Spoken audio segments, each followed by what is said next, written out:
மத்தேயு 19:26 எடுத்துக்கொள்வோம். मत्ती 19:26 को ले लेंगे. மத்தேயு 19:26.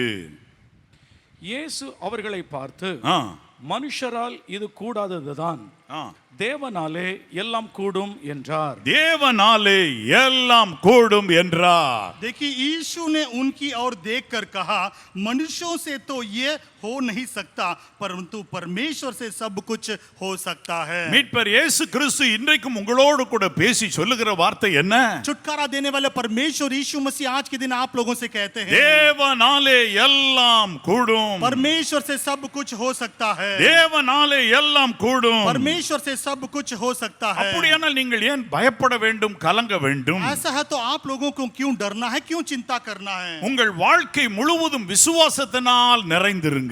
आप लोगों का जीवन पूरा विश्वास से भर जाए. அவிசுவாசமான வார்த்தைகளை பேசாதிருங்கள். अविश्वास की शब्द यानी बातों को मत बोलिए. தப்பான வார்த்தைகளை பேசாதிருங்கள். गलत बातें कभी बोलना नहीं. நெகட்டிவான காரியங்கள் வார்த்தைகளை பேசாதிருங்கள். नेगेटिव कार्य बातों को कभी बोलना नहीं. ஒன்று செய்யுங்கள். एक काम कीजिए, மன மகிழ்ச்சியோடு விசுவாசம் உள்ளவர்களாயிருங்கள். मन की खुशियों के साथ विश्वास के साथ बने रहिए. வேதாமத்தில் வாசிக்கலாம். और पवित्र बाइबल में हम पढ़ மார்க்கு सकते हैं. 9:23 சொல்லுகிறது, मार्कुस 9 में पढ़ते हैं, விசுவாசிக்கிறவனுக்கு எல்லாம் கூடும். और यहाँ पर विश्वास करने वाले के लिए सब कुछ हो सकता है. விசுவாசிக்கிறவனுக்கு எல்லாம் கூடும் और जो विश्वास करता है उसके लिए सब कुछ होगा என்று இயேசு சொன்னார். ऐसे यीशु ने कहा அப்ப है. ஒன்று, तो एक बात है, தேவனால் எல்லாம் கூடும். देखिए परमेश्वर से सब कुछ हो सकता है. தேவனால் எல்லாம் கூடும் என்று விசுவாசிக்கிறவனுக்கு எல்லாம் நடக்கும். जो विश्वास करता है कि परमेश्वर के लिए सब कुछ हो सकता है, उसके लिए सब कुछ தேவனை होगा. விசுவாசிக்கிறவனுக்கு எல்லாம் கூடும். जो परमेश्वर पर विश्वास करता है उसके लिए सब कुछ हो सकता है. என் அன்பு தேவனுடைய பிள்ளைகளே, मेरे प्रिय प्रभु के लोगों, முதலாவது தேவனால் எல்லாம் கூடும் என்ற காரியங்களிலே ஆயிரக்கணக்கான காரியங்களை நாம் தியானிக்க முடியும். और परमेश्वर से सब कुछ हो सकता है उस विषय के बारे में हजारों कार्यों को हम जान सकते हैं. என் அன்பு தேவனுடைய பிள்ளைகளே, मेरे प्रिय प्रभु के लोगों, தேவனால் எல்லாம் கூடும். परमेश्वर से सब कुछ हो सकता है. இருளில் இருந்து தேவன் வெளிச்சத்தை பிரகாசிக்க கட்டளையிட்டார். और परमेश्वर ने आज्ञा दिया कि जो है अंधकार से उजियाला हो जाए. வெளிச்சத்தை அவ்வாறு தேவன் உண்டாக்கினார். और उस उजियाला को परमेश्वर ने सृष्टि किया है, यानी उन्होंने सृष्टि किया. ஆகவே என் அன்பு தேவனுடைய பிள்ளைகளே, इसीलिए मेरे प्रिय प्रभु के लोगों, எதை குறித்தும் கவலைப்படாதீங்க. किसी के बारे में चिंता मत करो. எதை பத்தியும் கவலைப்படாதீங்க. किसी के बारे में चिंता मत करो. முழுவதும் விசுவாசத்தினால் நிறைந்து சொல்லுங்கள், पूरी तरह से विश्वास में भरकर बोलिए, தேவனால் கூடாத காரியம் ஒன்றும் இல்லை. परमेश्वर से ऐसा कुछ भी नहीं है जो असंभव தேவனால் है. கூடாத காரியம் ஒன்றும் இல்லை. परमेश्वर से ऐसा कुछ भी नहीं है जो असंभव है. என் அன்பு தேவனுடைய பிள்ளைகளே, मेरे प्रिय प्रभु के लोगों, உபாகமம் 30 அதிகாரம் 20 வசனத்தை வாசித்து பாருங்கள். व्यवस्था विवरण 30 वचन 20 को पढ़ेंगे. வேதத்தில் என்ன எழுதி இருக்கிறது? और यहाँ प्रभु के वचन में लिखा है, கர்த்தர் உன் பிதாக்களாகிய ஆபிரகாமுக்கும் ஈசாக்குக்கும் யாக்கோபுக்கும் கொடுப்பேன் என்று அவர்களுக்கு ஆணையிட்டு கொடுத்த தேசத்திலே குடியிருக்கும்படிக்கு உன் தேவனாய கர்த்தரில் அன்பு கூர்ந்து அவர் சத்தத்திற்கு செவி கொடுத்து அவரை பற்றிக் கொள்வாயாக, அவரே உனக்கு ஜீவனும் தீர்க்காயுசுமானவர் என்றான். தேவனாகிய கர்த்தர் தாமே உனக்கு உயிர், ஜீவன் மற்றும் தீர்க்க ஆயுசமானவர். देखिए परमेश्वर यहोवा ही तुम्हारे लिए जीवन और दीर्घ आयु के हैं. இயேசு இந்த உலகத்தில் வந்தபோது சொன்னார், यीशु जब संसार पर आए थे, நானே வழியும் சத்தியமும் ஜீவனுமாய் இருக்கிறேன் என்று சொல்லி சொன்னார். उन्होंने कहा था कि मैं ही मार्ग, सत्य और जीवन हूँ. அப்படின்னா என்ன? ऐसा हो तो क्या है? எதுக்குமே அப்ப நம்ம பயப்பட வேண்டாம். तो किसी के लिए भी हमें डरने की जरूरत नहीं है. முதலாவது நம்முடைய ஆயுசு நாட்களுக்கு கூட்டி கொடுத்து நீண்ட ஆயுசோடு நல்லா வாழ வைக்க தேவனாலே கூடும். देखिए परमेश्वर हमारे आयु के दिनों को बढ़कर हमें दीर्घ आयु के साथ वे रख सकते हैं. என் அன்பு தேவனுடைய பிள்ளைகளே, मेरे प्रिय प्रभु के लोगों, ஜீவனும் தீர்க்காயுசுமானவர். देखिए जीवन और दीर्घ आयु के हैं. தீர்க்காயுசை அருள்பவர். देखिए दीर्घ जीवन को देने वाले हैं. தீர்க்காயுசுமானவர். देखिए वे दीर्घ जीवन के हैं. ஐஸ்வர்ய சம்பன்னர் என்பது போல தீர்க்காயுசுமானவர். धन संपत्ति के जैसे ही दीर्घ जीवन के हैं. அவர் தாயுமானவர், தந்தையும் பரம தந்தை ஆரோக்கியமானவர், वे ही माता और परम पिता हैं, தீர்க்காயுசுமானவர். दीर्घ जीवन के हैं। அப்போ ஒரு காரியத்தை புரிந்து கொள்ளுங்கள், तब एक बात को आप लोग समझ लीजिए, உங்களுடைய நாட்களை தேவன் அறிந்திருக்கிறார். आप लोगों के दिनों को परमेश्वर உங்கள் जान लिए हैं, காலங்கள் கர்த்தருடைய கரத்தில் இருக்கிறது. और आप लोगों के काल यानी दिन परमेश्वर के हाथों पर தேவனே है। உம்முடைய கைகளில் காலங்கள் இருக்கிறது और परमेश्वर यानी परमेश्वर आपके हाथों पर मेरा दिन है என்று அவிசுவாசம் வரும்போதெல்லாம் சொல்லுங்கள். ऐसे जब भी अविश्वास आता है तो आप लोग बोलिए। ஆகவே உங்களுடைய ஆயுசு நாட்களை அவர் பெருகச் செய்ய வல்லமையுள்ளவராய் இருக்கிறார். इसलिए आप लोगों की आयु के दिन को बढ़ाने के लिए वे सर्वशक्तिमान நீதிமொழிகள் है। 9:11 படித்து और பாருங்கள். नीति वचन 9:11 में हम पढ़ सकते हैं, என்னாலே உன் நாட்கள் பெருகும், देखिए मेरी ओर से तुम्हारे दिन बढ़ जाएंगी உன் ஆயுஷின் வருஷங்கள் விருத்தியாகும். और तेरे जीवन के वर्ष अधिक हो जाएंगे। என் அன்பு தேவனுடைய பிள்ளைகளே, मेरे प्रिय प्रभु के लोगों, என்னாலே मेरी ओर உன் से நாட்கள் பெருகும், तेरे जीवन के वर्ष உன் अधिक होंगे। ஆயுசின் வருஷங்கள் விருத்தியாகும். तेरे जीवन के वर्ष अधिक होंगे। அப்படியானால் என் அன்பு தேவனுடைய பிள்ளைகளே, ऐसा हो तो मेरे प्रिय प्रभु के लोगों, தேவ ஞானம் இதை நமக்கு சொல்லுகிறது. ये परमेश्वर का ज्ञान है जो हमको தேவ बता देता ஞானம் है। யார்? ये परमेश्वर का ज्ञान वह क्या है? தேவனுடைய ஞானமாய் கிறிஸ்துவே நமக்கு இருக்கிறார். देखिए परमेश्वर की ज्ञान वह मसीह ही हमारे लिए है। என்னாலே உன் நாட்கள் பெருகும், मेरी ओर से तुम्हारे जीवन के दिन உன் बढ़ेंगे ஆயுசின் வருஷங்கள் விருத்தியாகும். और तेरे आयु के दिन और अधिक होंगे। ஜீவிய காலமெல்லாம் மரண பயத்துக்கு அடிமையானவர்களாய் இருந்தவர்களை விடுதலையாக்க இயேசு சிலுவையில் மரித்தார். जीवन भर मृत्यु के डर से रहने वाले लोगों को छुटकारने के यानी छुटकारा देने के लिए प्रभु यीशु मसीह आए ஜீவ थे। காலமெல்லாம் மரண பயம், जीवन भर मृत्यु का डर, ஜீவ காலமெல்லாம் மரண பயம். जीवन भर मृत्यु का डर, அதிலே வயதில் கூடி போகும் பொழுது और उसमें उम्र में जब बढ़ जाते हैं तो குருவியின் சத்தத்திற்கும் எழுந்து கொள்ளுகிறதாக அவருடைய இதயம் அப்படி மென்மையானதாய் பதஷ்டம் உள்ளதாய் மாறி போகிறது. देखिए उन लोगों का हृदय इतना जैसे बन जाता है कि वे चिड़िया की आवाज सुनकर भी वे उठ जाते हैं। குருவி சத்தம் கேட்டால என்ன ஆச்சு அப்படின்னு சொல்லி எழுந்திருத்து உட்காருகிற ஒரு நிலை. चिड़िया की आवाज सुनते ही अरे क्या हुआ ऐसे सोचकर वे उठ जाते हैं। ஏன் அன்பு தேவனுடைய பிள்ளைகளே, मेरे प्रिय प्रभु के लोगों, நம்ம கூட இருக்கிற ஆண்டவர் எவ்வளவு பெரியவர்னு தெரியாத வரைக்கும் இந்த அளவு வேதனையோடயே இருந்துகிட்டு இருப்போம். जब तक हम नहीं जानते हैं कि परमेश्वर जो हमारे साथ है तब तक ये पछताव रहता ही होगा। நம்மோடு இருக்கிறவர் மீட்பர், हमारे साथ रहने वाले मुक्ति देने वाले हैं। இஸ்ரவேலின் பரிசுத்தர் உன் மீட்பராய் இருக்கிறார். इस्राएलियों का पवित्र परमेश्वर तुम्हारा मुक्ति देने वाला है। சிலுவையிலே நமக்கு ரட்சிப்பை உண்டு பண்ணினார். और क्रूस पर हमारे लिए उन्होंने उद्धार दिया है। இப்பொழுது நம்மை மீட்டெடுக்க வல்லமையுள்ளவராய் और இருக்கிறார். अभी हमें छुटकारा देने के लिए वे सर्वशक्तिमान हैं। மீட்பர், वे छुटकारा देने वाले हैं। மீட்பர் இயேசு கிறிஸ்து நம்மோடு கூட நிற்கிறார். छुटकारा देने वाले यीशु मसीह भी हमारे बीच में हैं। இங்கு நம்மோடு கூட நிற்கிறார். आज वे हमारे बीच में हैं। என் அன்பு தேவனுடைய பிள்ளைகளே, मेरे प्रिय प्रभु के लोगों, அப்ப ஒரு காரியத்தை குறித்து கவலை तो வேண்டாம். एक कार्य के बारे में चिंता मत करो। வேதாமத்திலே பாருங்கள், और पवित्र बाइबल में हम देख सकते हैं, யவீரு என்கிற ஒருவன் ஜெபாலய தலைவனாய் இருக்கிறவன் வந்து இயேசுவினிடத்தில் கதறுகிறார். और एवरी नाम का एक मनुष्य जो आराधनालय का यानी मालिक तब आकर विनती करता है। 12 வயதுள்ள என்னுடைய குமாரத்தி மரண வேதனையாய் இருக்கிறாள், மரண அவஸ்தையாய் இருக்கிறாள் என்று லூக்கா 8:41 அவர் சொல்லுகிறார். और लूका 8:41 में हम पढ़ते हैं कि मृत्यु की बिस्तर पर उनकी 12 साल की बेटी पड़ी हुई है। அந்த நேரத்தில் 12 வருடம் பெரும்பாடு உள்ள ஸ்திரீ வந்து ஆண்டவரை தொட்டது நிமித்தமாக கொஞ்சம் அப்படி தாமதம் ஏற்படுற நேரத்துக்குள்ள அந்த 12 வயது பெண் செத்து போய்விட்டார். देखिए थोड़ी सी देर होते समय पर जो है वो 12 साल की बेटी मर जाती है। என் அன்பு தேவனுடைய பிள்ளைகளே, मेरे प्रिय प्रभु के लोगों, ஆமா, அந்த ஒரு இன்னொருத்தருக்கு சுகம் கொடுத்துட்டு இருக்கக்குள்ள இந்த பெண் மரித்தே போனாள். और एक को चंगाई देते समय ये बच्ची मर गई மரண है। அவஸ்தை, देखिए मृत्यु की पीड़ित, மரண வேதனை, देखिए मृत्यु का दुख, செத்தே போனாள். वह मर चुकी थी। இயேசு என்ன சொன்னார்? यीशु ने पता क्या कहा? நீ விசுவாசம் உள்ளவனா இரு. तू विश्वास के साथ रह। 50ஆம் வசனம் பாருங்க, லூக்கா 8:50. இயேசு அதை கேட்டு பயப்படாதே, கெட்ட செய்தி கேட்கும் போதும் பயப்படாதே, விசுவாசம் உள்ளவனாய் இரு, அப்பொழுது அவள் ரட்சிக்கப்படுவாள் என்றார். और देखिए वचन 50 में हम पढ़ते हैं कि यीशु ने सुनकर उत्तर दिया, मत डर, विश्वास के साथ रह। என் அன்பு தேவனுடைய பிள்ளைகளே, मेरे प्रिय प्रभु के लोगों, அந்த பிள்ளை மரித்து விட்டாள், वह बच्ची मर चुकी है। உயிர் பிரிந்து விட்டன்னு எல்லாம் சொல்றாங்க. सभी लोग बोल रहे हैं कि जीवन चला गया है। இயேசு சொல்றார், यीशु कहते हैं உன்கிட்ட ஃபெய்த் இருக்கட்டும், तेरे साथ विश्वास रहे, விசுவாசத்தோடு இரு. विश्वास के साथ रहे। இயேசு எல்லோரையும் வெளியே போக சொன்னார். यीशु वहां पर रहने वाले सभी लोगों को बाहर जाने के लिए बोले எதுக்கு? किस लिए? ஒவ்வொருத்தருக்கும் பல பல அவிசுவாசங்கள் இருக்கும். हर एक के अंदर विभिन्न प्रकार का अविश्वास இயேசு है அந்த பிள்ளையின் கையை பிடித்து எழுந்திருன்னு சொன்னா और यीशु ने उस बच्ची के हाथ पकड़कर बोले कि उठो பரியாசம் பண்ணி சிரிக்கிறவங்களா இருப்பாங்க. और हंसी मजाक करने वाले लोग भी उधर हैं எல்லாம் வெளியே போங்க. इसलिए उन्होंने कहा कि सभी लोग बाहर चले இயேசு जाओ அந்த இடத்திலே தன்னுடைய சீடர்கள் மூவரோடும் அந்த பெண்ணுடைய தகப்பனை தாயை வைத்துக்கொண்டு எழுந்திரு என்று சொன்னார். यीशु वहां पर अपने 3 चेले अपने उनके माँ यानी बच्ची के माता पिता के साथ वहां पर है और उस बच्ची के हाथों को पकड़कर बोले कि तू उठ जा அவர் எல்லாம் வெளியே போக சொல்றதுக்கு முன்னாடி அவங்க எல்லாம் என்ன பண்ணாங்கன்னா இவர் கண்டிப்பா எழுப்பிடுவேன்னு சொன்னா எல்லாம் நகைச்சிக்கிட்டு இருந்தாங்க. और सभी लोगों को बाहर जाने के लिए कहते समय उन लोगों ने पता क्या कहा कि जब ये उठा देंगे तो वे हंसने लगे. உலகம் இப்படிப்பட்டதுதான். देखिए ये संसार ऐसा ही है பரியாச உலகம். ये हंसी मजाक करने वाला இயேசு संसार है. சொன்ன பொழுது அவருடைய ஆயுசு காலம் விருத்தியானது. जब यीशु ने कहा तब उसके आयु के दिन अधिक हो गए. 12 வயதில் மரித்தவள் எழுந்து விட்டார். 12 साल की बच्ची जो मर चुकी थी वह जिंदा जीवन के साथ उठ गई. வேதம் என்ன சொல்லுகிறது? और यहाँ पर बाइबल कहता है 55ஆம் வசனம், அப்பொழுது அவள் உயிர் திரும்ப வந்தது. और वचन 55 में हम पढ़ते हैं कि तब उसका प्राण फिर से आया.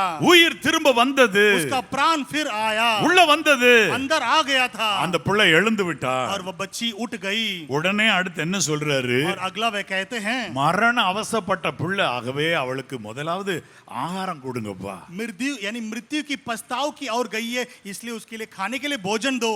சாவதற்கு முன்பதாக ரொம்ப அவசப்பட்டால, உடம்புல இருக்கலாம் ஒவ்வொரு செல்லுகளும் பலவீனப்பட்டு முதல்ல சாப்பாடு கொடுங்க. देखिए जीवन की मार्ग की ओर जाकर आ चुकी है इसलिए कमजोर पड़ गई होगी, खाने के लिए भोजन दो. அவளுக்கு ஆகாரம் கொடுக்க கட்டளையிட்டார் என்று சொன்னார் இல்ல, கட்டளையிட்டார்னா உடனே கொடுங்க அப்படின்னு சொன்னாரு. देखिए भोजन देने के लिए उन्होंने आज्ञा किया था वहां पर. மரணத்திலிருந்து ஒருவரை திரும்ப கொண்டு வர நம்ம ஆண்டவரால முடியும்னா அப்புறம் வேற என்னத்தை குறித்து கவலைப்படணும் யோசிச்சு பாருங்க. देखिए मृत्यु से एक को जिंदा परमेश्वर उठा सकते हैं तो हमें किस बात के लिए चिंता करना है? என் அன்பு தேவனுடைய பிள்ளைகளே, मेरे प्रिय प्रभु के लोगों, இயேசு உயிரோடு கூட எழுப்பின எல்லாரும் 7ஆம் வயதுல மரித்து போனவங்க. देखिए जिन लोगों को परमेश्वर ने जिंदा जी उठाए वे सब बहुत ही जवान இந்த थे. பிள்ளைக்கு 12 வயது. और इस बच्ची का उम्र था 12. விதவையின் மகன் வாலிபன். और उस विधवा का बच्चा भी जो है जवान அதே था. போலதான் விசேஷ விதமாய் லாசரு அவர் திருமணமாகாத ஒருவர் தான். और लाजर भी जो है बिना शादी का हुआ था. அப்ப யோசிச்சு பாருங்க, இவங்களுக்குலாம் வாழ்க்கை இருக்கு. तब आप लोग सोच कर देखिए इन लोगों के लिए जीवन है. என்னாலே உன் நாட்கள் பெருகும், मेरी ओर से तुम्हारे दिन बढ़ेंगे, உன் ஆயுசின் வருஷங்கள் விருத்தியாகும். तुम्हारे आयु के वर्ष अधिक होंगे. என் அன்பு தேவனுடைய பிள்ளைகளே, मेरे प्रिय परमेश्वर के लोगों, அப்படியானால் யோசித்துக் கொள்ளுங்கள். ऐसा हो तो सोच कर देखिए. எலியா எலிசா இப்படிப்பட்டவர்கள் உயிர்ப்பித்த ஒரு காரியத்திலும் கூட அவர் தேவ வல்லமை உயிர்ப்பிக்க கூடியது என்பதை பழைய ஏற்பாட்டிலுமே வெளிப்படுத்தியது. देखिए पुराने नियम में भी प्रकट हो चुका है कि एलिया एलिशा के द्वारा भी जो है वहां पर जीवन हो चुका है. இப்ப நான் உங்களுக்கு என்ன சொல்லுகிறேன்? अभी मैं आप लोगों से कहता हूं உங்கள் ஆயுசு நாட்களை ஆண்டவர் விருத்தி அடைய செய்வார். आप लोगों के आयु के दिन को भी परमेश्वर बढ़ा सकते மரித்த हैं. பிறகு எழுப்பித்தான் என்ற அல்ல, देखिए मरने के बाद जी उठाना ही नहीं, மரண அவஸ்தையா இருக்கிற உங்களுடைய நோய்கள் நீங்கும்படி செய்து உங்களை நீடித்தாயுசோடு வாழ செய்வார். मृत्यु के पीड़ित में रहने वाले आप लोगों को चंगा करके आपको दीर्घ आयु का दिन दे देंगे. இதோ ஆவி பரிசுத்த ஆவியானவர் பலமா இங்க அசைவாடி கொண்டிருக்கிறார். और अभी पवित्र आत्मा बहुताई के रूप से यहाँ पर भरे हुए பலமாய் हैं. அசைவாடுகிறார். बहुताई से भरे हुए हैं. உங்களை ஆண்டவர் விடுதலையாக்க, உங்களுக்கு தீர்க்காயுசை கொடுக்க ஆண்டவர் வல்லமுள்ளவராய் இருக்கிறார். और आप लोगों को दीर्घ आयु देने के लिए परमेश्वर सामर्थी है. என் அன்பு தேவனுடைய பிள்ளைகளே, मेरे प्रिय प्रभु के लोगों, எசேக்கியா ஒரு நாள் அழுதாரு. एसेकिया एक दिन रोने लगा. ஆண்டவரே, எனக்கு இன்னும் கொஞ்சம் ஆயுசு கிடைக்காதா? हे प्रभु क्या मुझे और कुछ आयु के दिन नहीं मिलेंगे क्या? 5 மார்க்கு क्वेश्चन விடையை போட்டு ஒரு பேஜ்ல டோட்டல் போட்டா 15 வரும் பாருங்க. देखिए 5 मार्क का अंक ऐसे टोटल करने से 15 आता है. அது மாதிரி 15 வருஷம் உடனே கூட்டுறேன் பண்றாரு. और ऐसे 15 साल और तुम्हें बढ़ा देता हूं ऐसे தேவன் बोलते हैं. சொல்லுவாரானா, अगर परमेश्वर कह देते हैं तो மரணத்தை அடைகிற செல்லுகள் எல்லாம் கூட ஜீவனை அடைந்து கூட 15 ஆண்டுகள் ஓடுறதுக்கு பலனை அடைஞ்சு விடுகிறது. मृत्यु की ओर जाने वाले सेल्स भी और कुछ बल पाकर और आयु के दिन को पा लेते हैं. ஆண்டவருடைய வார்த்தை சொல்லுகிறது, और परमेश्वर परमेश्वर का वचन कहता நம் है தேவன் உண்மை உள்ளவர், நம்முடைய தேவனாகிய கர்த்தர் உண்மை உள்ளவர் என்றும் அவரிடத்தில் அநீதி இல்லை என்று விளங்கும்படி அவர்கள் முதிர் வயதிலும் கனி தந்து பசுமையும் புஷ்டியுமாய் இருப்பார்கள். और हमारे यानी परमेश्वर प्रेमी है, उनके पास कोई अपराध नहीं है और वे बुढ़ापे में भी फल देने वाले रहेंगे. என் அன்பு தேவனுடைய பிள்ளைகளே, मेरे प्रिय प्रभु के लोगों, கர்த்தர் நல்லவர், यहोवा भला है அவர் கை தூக்கி விடுவார். और वे हाथ उठाकर ऊंचा उठाएंगे. உங்களோடு கூட கர்த்தர் இருக்கிறபடியினால் आप लोगों के साथ प्रभु रहने के कारण பயப்படாதிருங்கள், बिना डर के साथ रहिए, பயப்படாதிருங்கள். बिना डर के साथ रहिए, அவர் உங்களோடு இருக்கிறபடியினால் ஒரு காரியத்தை குறித்து கவலைப்படாதீங்க. क्योंकि वे आप लोगों के साथ है, इसलिए किसी बात के लिए चिंता मत करो. பயப்படாதீங்க.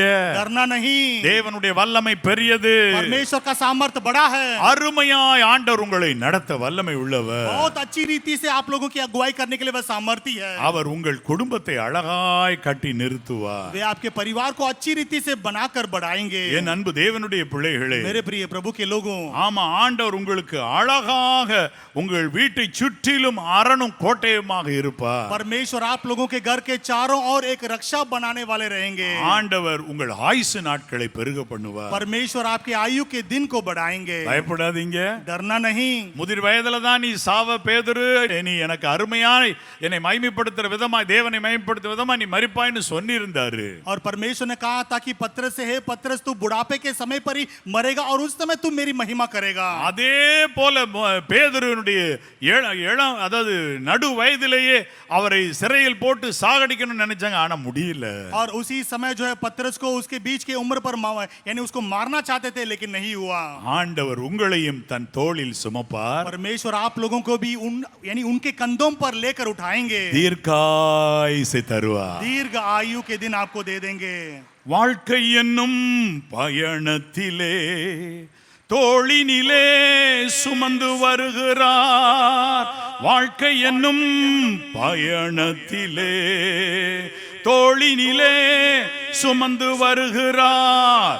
இரத்தத்தாலே என்னையும் காத்து வருகிறார் இயேசு. இரத்தத்தாலே என்னையும் காத்து வருகிறார் இயேசு. இரத்தத்தாலே என்னையும் காத்து வருகிறார் இயேசு. இரத்தத்தாலே என்னையும் காத்து வருகிறார். விலையுயர்ந்த ரத்தம், ஆட்டுக்குட்டியானவரின் ரத்தம்.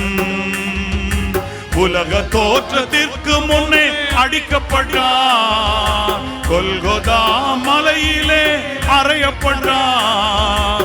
இரத்தத்தாலே என்னையும் காத்து வருகிறார். இரத்தத்தாலே என்னையும் காத்து வருகிறார். விலையுயர்ந்த ரத்தம், ஆட்டுக்குட்டியானவரின் ரத்தம்.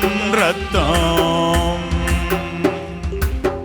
திக்கற்ற நிலையிலே இருந்த போது தேடி வந்தார், காத்து கொண்டார். திக்கற்ற நிலையிலே இருந்த போது தேடி வந்தார், காத்து கொண்டார். இரத்தத்தாலே என்னையும் காத்து வருகிறார் இயேசு. இரத்தத்தாலே என்னையும் காத்து வருகிறார் இயேசு. இரத்தத்தாலே என்னையும் காத்து வருகிறார். விலையுயர்ந்த ரத்தம், ஆட்டுக்குட்டியானவரின் ரத்தம். உலக தோற்றத்திற்கு முன்னே அடிக்கப்பட்டார், கொல்கொதா மலையிலே அறையப்பட்டார். இரத்தத்தாலே என்னையும் காத்து வருகிறார் இயேசு. இரத்தத்தாலே என்னையும் காத்து வருகிறார். விலையுயர்ந்த ரத்தம், ஆட்டுக்குட்டியானவரின் ரத்தம். ரத்தம்